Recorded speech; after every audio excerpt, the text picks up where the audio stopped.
নমস্কাৰ, মই মালা বৰুৱা, বঙাইগাঁৱৰ ৰোডালীৰ আলোচনীৰ মই প্ৰতিনিধি।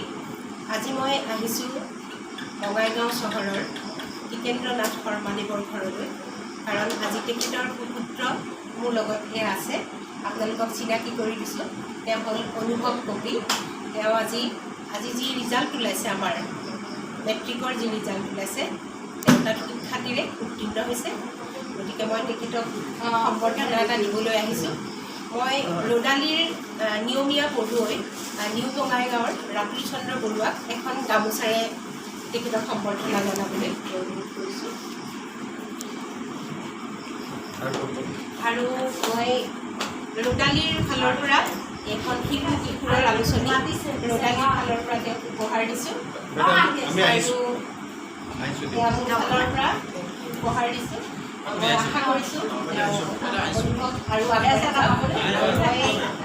ৰোডালীৰ ফালৰ পৰা দুটামান প্ৰশ্ন সুধিব লগা আছে, অলপ বহি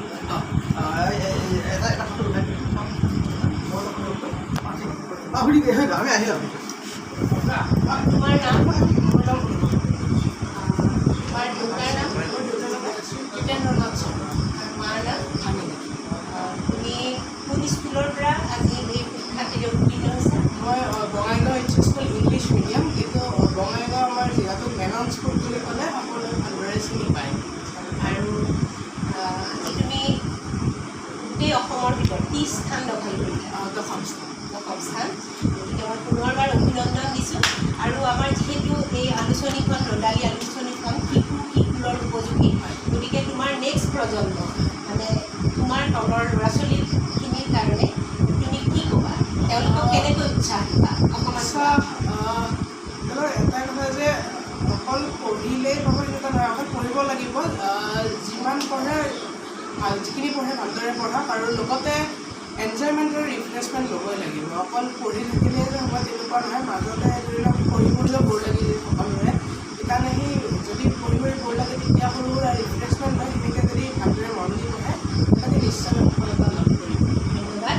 আৰু তুমি অধ্যয়ন কেইঘণ্টাকৈ কৰিছিলা? অধ্যয়ন এনেই স্কুল থকা সময়ত সন্ধিয়া 4 পৰা 5 ঘণ্টা পঢ়িছিলোঁ, আৰু ৰাতিপুৱা 1 ঘণ্টামান ভালদৰে পঢ়িছিলোঁ। আৰু তোমাৰ অকল ধৰা পঢ়াটোৱেইটো নহয়, তোমাৰ আৰু কি হবি আছিলে? হবি হিচাপে মই গান শিকিছিলোঁ, ক্লাছিকেল সংগীত শিকিছিলোঁ, আৰু সৰুতে আৰ্টো শিকা আছিল।